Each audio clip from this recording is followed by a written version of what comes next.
Good morning, Elroy. Good morning, Aditya. Good morning, Chandrasekhar. Good morning, Aryan. Good morning, Rahul.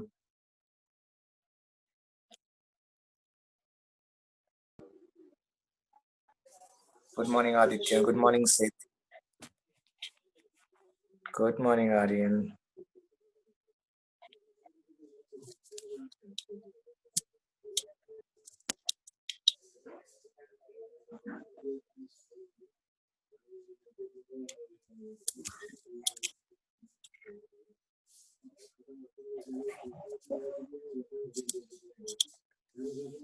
Good morning, Shreyas.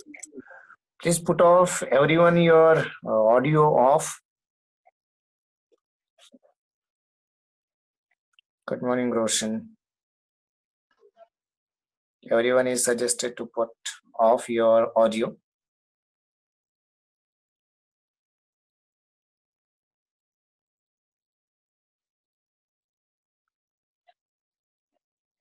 Let's recap what we have considered. So we were looking into Sangam period. So during that Sangam period, uh, we had complete one of the three kingdoms, right, which were called the uh, Cheras, and then we have gone for the Cholas. Right? So Chola kingdom corresponding to the modern Tanjore, that is Tanjore and Tiruchirappalli districts.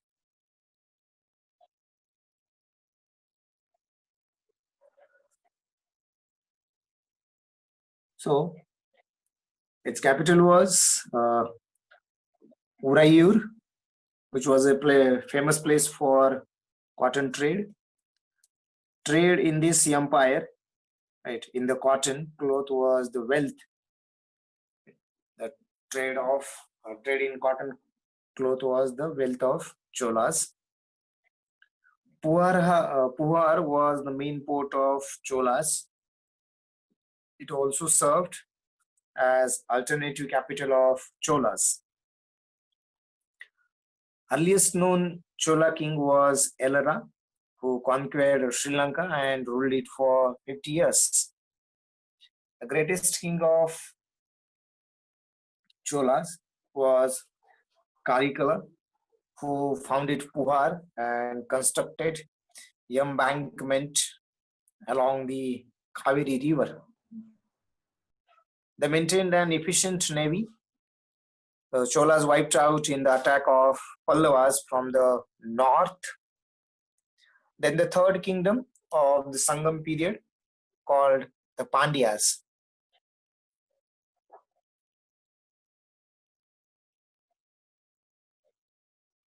So Pandyas were first mentioned by Megasthenes. So Pandya territory included modern districts of Tirunelveli, Ramand, and Madurai. Their capital had been to Madurai, which is situated on the banks of river Vaigai.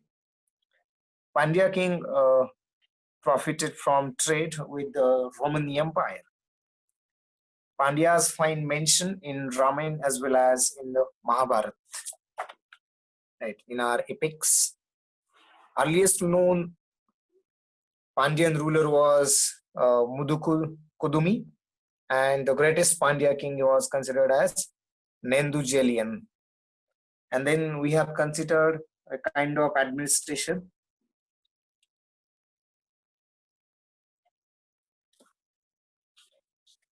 During the Sangam period. So the king was center of administration, who was called as Mandam or Vendan Koravanar or Iraivan, right, or Ko. So the court of crown monarchs was known as Hawaii. There had been important officials called ministers, priest, envoys, commander, and spies. The kingdom was always divided into province, town, big village, and small village. Pattinam was the coastal town, Puhar was harbourious, and Cheri was the suburb of town. There had been types of revenue administration, which is called land tax, called karai. Irai is nothing but tribute paid by the feudatories. Then ulgu, called custom duties. Irau, called extra demand.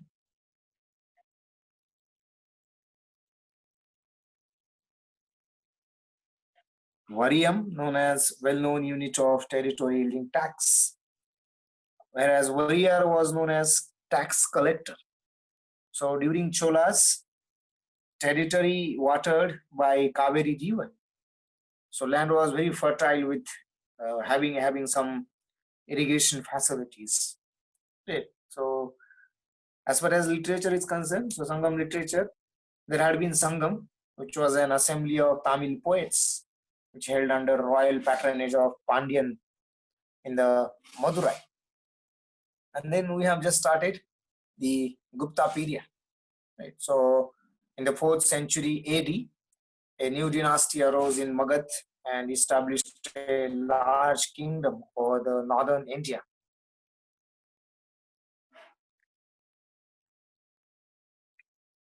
Where their rule lasted over more than 200 years. So this period was referred as classical age or golden age of ancient India, or it was further known as the most prosperous era of Indian history. Right. So this is what you can consider as a beginning of the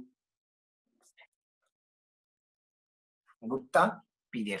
Right. So you can consider now the first ruler, and we can consider as the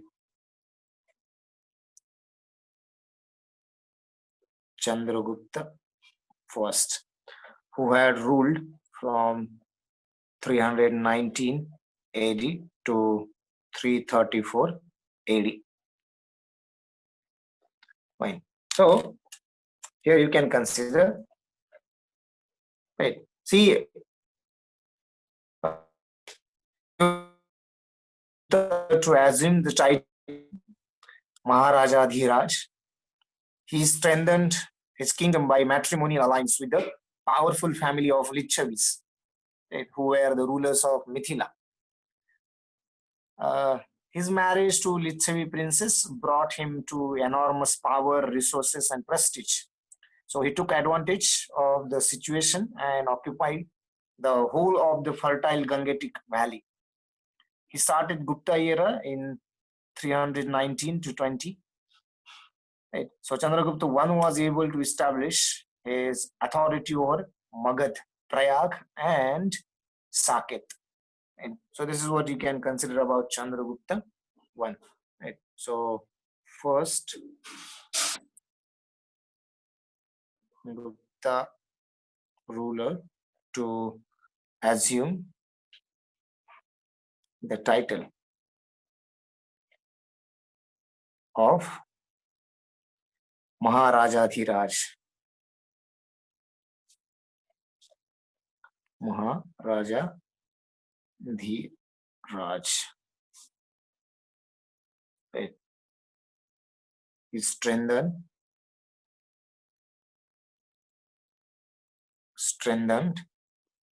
his kingdom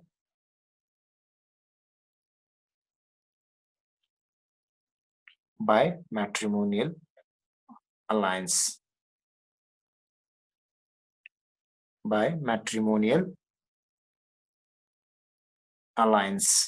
Right, with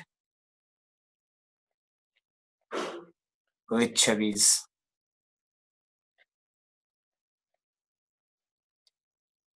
Right, of Mithila.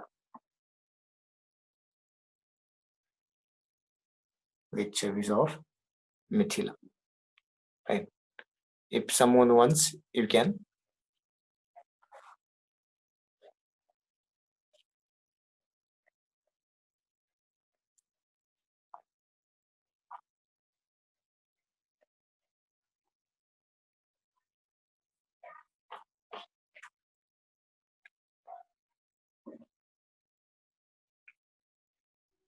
Done, sir. Okay, fine. Let's go to the next.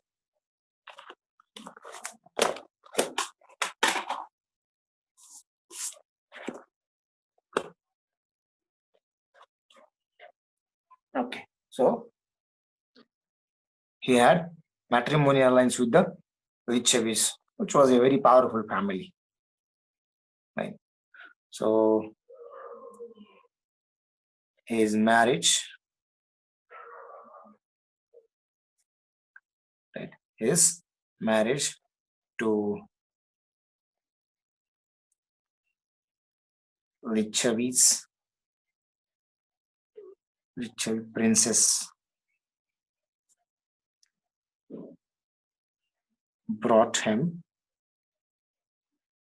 to power, sources, and prestige. And prestige. So he taken advantage.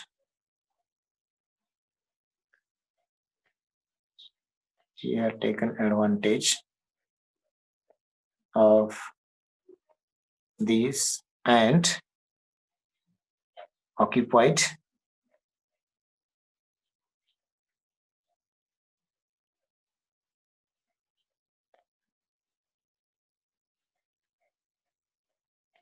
no. Who? Lichavi? See, Lichavi is a name of place, right? Her name to whom he married, her name was Kumar Devi.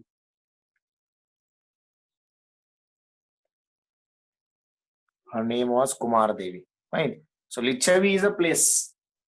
I think you forgot the 16 Mahajanpadas. So there in one of the Mahajanpadas, we have considered important cities. I think I have shown you map as well. So there you can consider Lichavi was the one of the important cities, right? You can consider as a capital. Right. So he had taken advantage of these and occupied the whole of Gangetic Valley, whole of fertile Gangetic Valley. Right. So he started Gupta era in 1920 AD. Right. He established, yes, it had happened in North. Established, right. He established his authority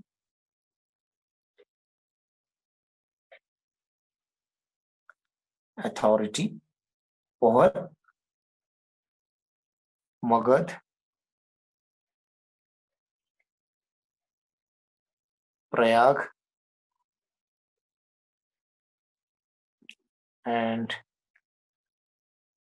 Saket. Though they have established authority over Magad, but it was not as much as bigger, or it was not that much bigger as much as bigger it was during the Mauryas. Right? So this was smaller than the territory of Mauryas. Right? So that you can always keep in mind. Then next is Samudra Gupta. Right. Next one is Samudra Gupta. So who had from 330, you can consider 5 to 380 AD. Right. 380 AD. So Samudragupta was the greatest king of Gupta dynasty. Right. So if you consider the details, right? So detailed and authentic record of his reign which is preserved in a literature called Prayag Prashasti. Right? Prayag Prashasti. Or there had been an Allahabad pillar inscription, right? So composed by his court poet called Harisena. So Prayag Prashasti was composed by Harisena, right? So there had been also a Allahabad pillar inscription. So according to Prayag Prashasti, Samudragupta was a great conqueror. So in the Gangetic Valley and in Central Asia, Samudragupta had annexed the territories of all the defeated monarchs, but he could not annex in the South India, right? So he remained uh, away from the conquering the territories in the South India, and that is the reason why I said, though the Guptas have authority over Magad, Prayag, right, then Saket, but their territory was not as much big as the territory of the Mauryas. Right? So Samudragupta's military campaigns justified the description him as Indian Napoleon. Right? So in the way and how he had conquered different territories. Right? So because of that, he was known as Indian Napoleon, a factual question, kind of question. Right? So he was termed as Indian Napoleon, or who among the following is termed as Indian Napoleon. So there will be options: Chandragupta, Samudragupta, right? Again Chandragupta too, and Kumaragupta. So obviously your answer will be the Samudragupta, right? Known as Indian Napoleon. Further, if you consider the reference to his dominion over Java, Sumatra, and um, Malay Islands, right, which shows that he had a navy, right? So Samudragupta had a navy while he was ruling, right, or in his reign he had navy, right, by these different islands which you can consider. So when he died, his mighty empire bordered to the Kushan of Western province, that is modern Afghanistan, uh, Vakatakas in Deccan, that is modern, we can consider southern Maharashtra. Right? So from Afghanistan to Maharashtra, so this much was the empire of Samudragupta. So, right, when at the time of his death, right? So this much was the empire. His greatest achievement was the political unification of most of the India, right, into a formidable power. Right. He had assumed different titles called Kaviraja, that is king of poets, right, which is according to Prayag Prashasti. Param Bhagwat, right, it is according to a Nalanda copper plate. Right, there is a copper plate, right, which is at Nalanda, so which has written about him as a Param Bhagwat. Then Ashwamedha Parakrama, right, Ashwamedha Parakrama. So this might have demonstrated by his horse sacrifice. So again, there is a coin, right, so by which he was also called as Ashwamedha Parakrama. He was also called as Vikram. Again, there is a coin, right, in which on which you can have a prowess, Vikram. Then Sarvaraj Ochetta, that is uprooter of all the kings. Right. So there is again a coin. So according to that coin, he was also considered as, or he was also assumed a title called Sarvaraj or Cheta. Right. So this is what you can always consider.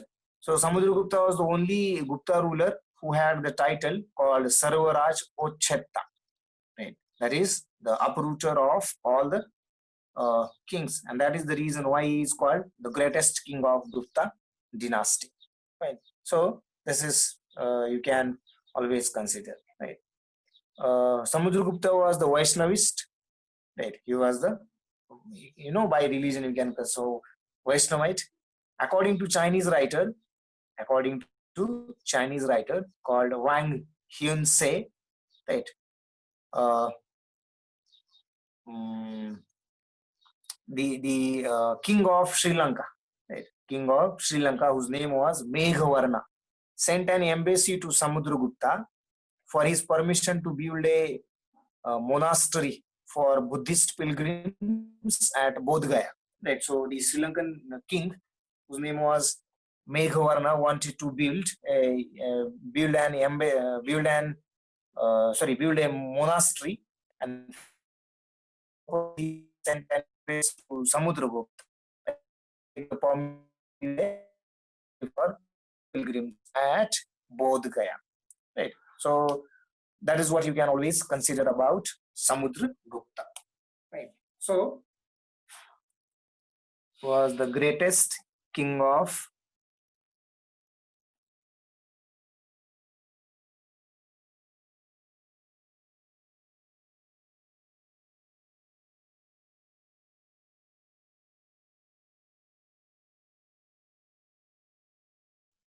and authentic record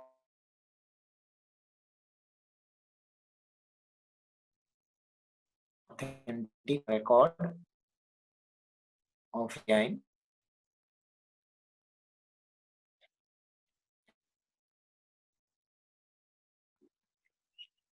Right. Prayag Prashasti composed by Hari Sena. Right. So according to Prayag Prashasti, he was great conqueror. Right. Great conqueror.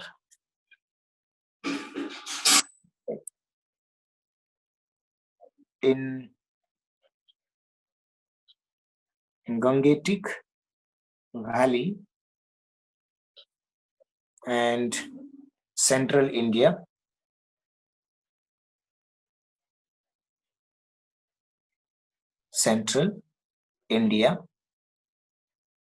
he annexed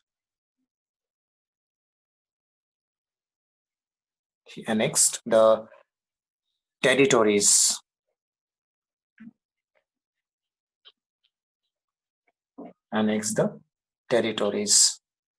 right, of defeated monarchs, but in South India he remained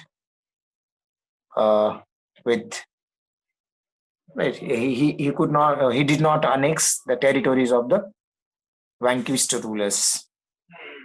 Okay. So annex the territories. Military campaigns, right? So his military campaigns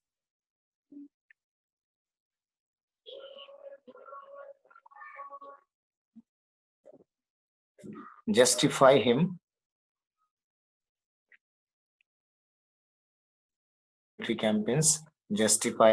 as the Indian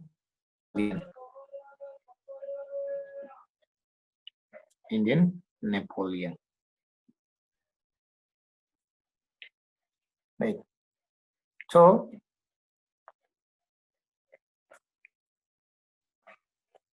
his dominion over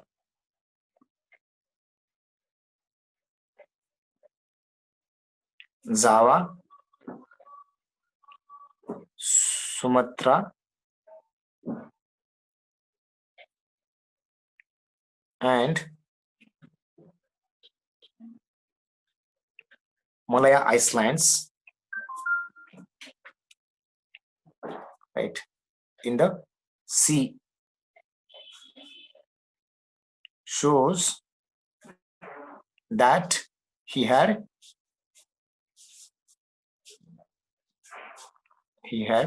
a navy. He had a fine. He had a navy. Yes, I will. So his empire bordered to modern Afghanistan,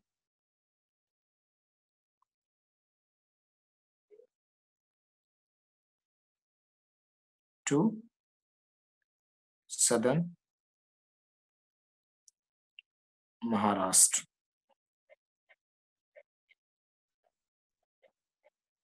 southern Maharashtra. That is called Vakatakas in Deccan and cushions of western. Okay. So this is called cushions of western, and here it is called Vakatakas of Deccan. Okay, if anybody wants, you can.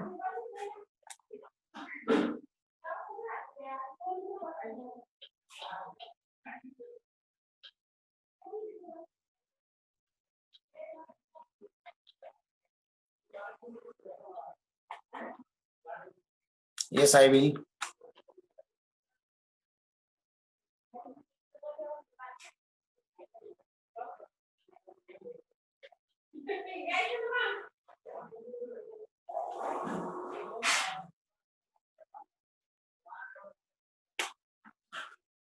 Done? Okay, fine.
His greatest achievement was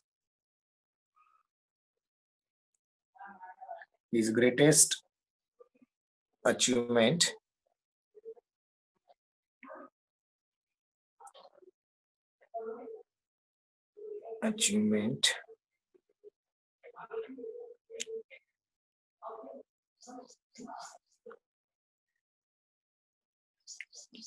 no, directly this name.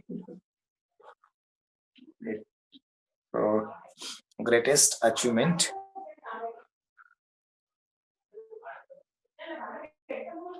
what we can consider greatest achievement was the political unit, right? His greatest achievement was political unification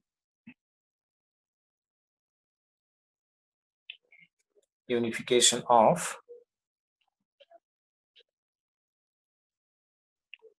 most of India, right, into a formidable power.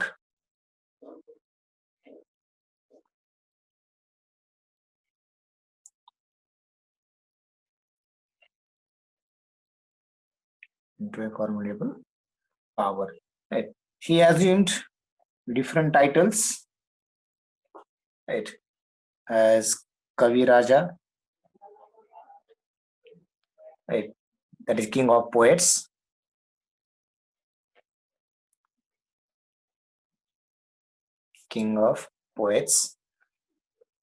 then Param Bhagwat,